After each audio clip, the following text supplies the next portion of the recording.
Apakah dunia saat ini takut pada Tiongkok?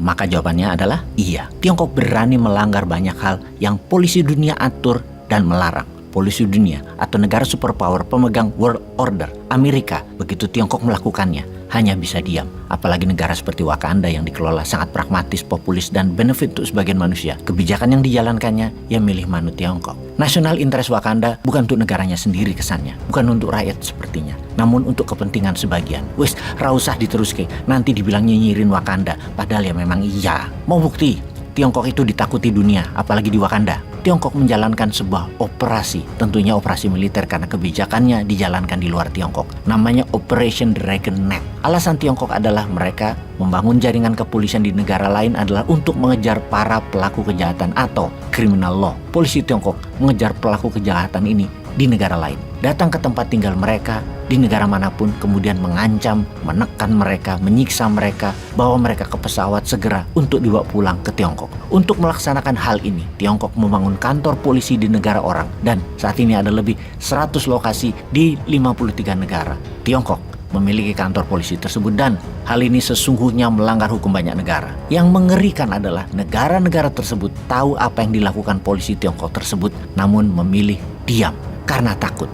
Atau negara tersebut melihat dari sisi yang lain, memang melanggar hukum antar negara, mengancam orang, menyiksa orang. Namun karena hal itu dianggap warga Tiongkok, ya banyak negara mendiamkan saja. Namun sesungguhnya hukum suatu negara berlaku di wilayahnya, mau itu warganya sendiri atau warga asing. Tapi karena melihat benefit, yaitu takut investasi Tiongkok berkurang, maka memilih harga diri negaranya dijual saja. Karena itu kita bisa pastikan bahwa kalimat dunia takut dengan Tiongkok adalah benar. Polisi itu dikategorikan penjaga keamanan nasional Tiongkok, dan apa yang mereka lakukan di negara orang tadi, mereka menjadi polisi atas warga Tiongkok di negara-negara tersebut. Ketika mereka melakukan pengejaran terhadap para tersangka, polisi Tiongkok tersebut melakukan hal yang biasa mereka lakukan di negaranya, mengikuti target, kemudian menginterogasi, menekan, menyiksa, dan dibawa pulang ke Tiongkok dengan tekanan untuk dikriminalisasi. Memang tidak ada satupun yang dibunuh atau diasasin, namun banyak yang telah kembali ke Tiongkok. Mereka hilang, tak berbekas. Tidak ada yang tahu nasib mereka.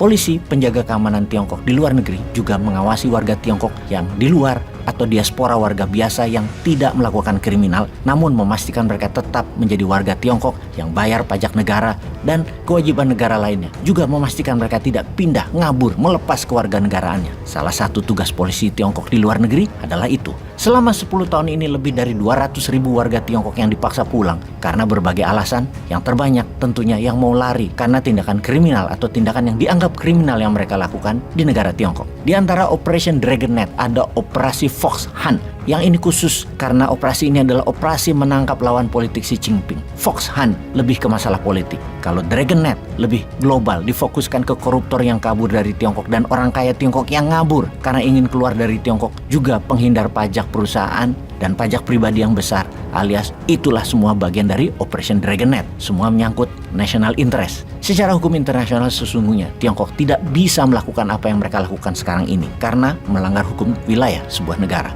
Tidak bisa hukum negara lain dipraktekkan di negara lainnya lagi dengan membawa kekuatan keamanan sendiri di negara lain. Ikuti sistem negara lain tersebut. Biarlah polisi lokal negara lain melakukannya, baru diberikan ke mereka. Sementara warga asing tersebut tidak melakukan tindakan kriminal di negara lain yang mereka tinggali, maka secara hukum tidak bisa dilakukan pemaksaan, penyiksaan terhadap mereka ala Tiongkok. Jadi Operation Dragon Net adalah melanggar hukum internasional, illegal. Hampir di seluruh negara Eropa ada pangkalan polisi Tiongkok tersebut, juga di Amerika Selatan, Afrika, tak terkecuali Kanada dan Amerika, juga di Indonesia dan juga di Wakanda. Sesungguhnya tuan rumah seharusnya melindungi semua orang yang tinggal di negara mereka. Jangan sampai hukum tidak berlaku bagi warga asing. Yang parah di Wakanda, jangankan asing, warga negara sendiri dirampok kedaulatannya oleh hukum. Jadi urusan ada polisi negara lain, ya bodo amat lah. Mau itu warga negara asing yang cari perlindungan politik karena beda pandangan politik, dari komunis ke demokrasi, gak urusan. Mau itu pengungsi yang keluarganya disiksa di negara asing, polisi lokal ora urusan. Sakar polisi Tiongkok biarin aja, yang penting gua makan dan jabatan gua cepat dan cuan gua banyak.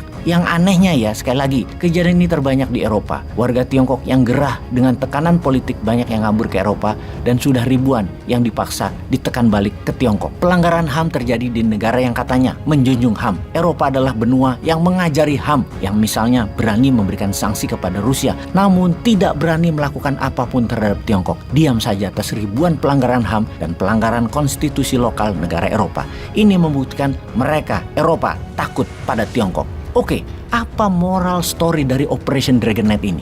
Indonesia kan negara besar, ada baiknya buat juga Operation Eagle Nest atau operasi sangkar elang untuk bawa balik koruptor-koruptor dan bawa balik uang hasil korupsi di negara lain dan tangkap mereka yang tinggal di luar negeri namun kerja menyedot duit Indonesia namun hasilnya dibawa keluar. Ini kalau benar-benar Indonesia punya nyali terhadap koruptor, walaupun koruptor tadi jadi pendukung dalam pilkada, pilpres dan pileg dan punya nyali untuk berhadapan dengan negara lain, kita tiru Tiongkok, tangkepin para penjahat yang di luar Indonesia itu. Sesekali tiru Tiongkok dong, jangan ikuti maunya Tiongkok terus. Kenapa sih susah bener action buat negara sendiri?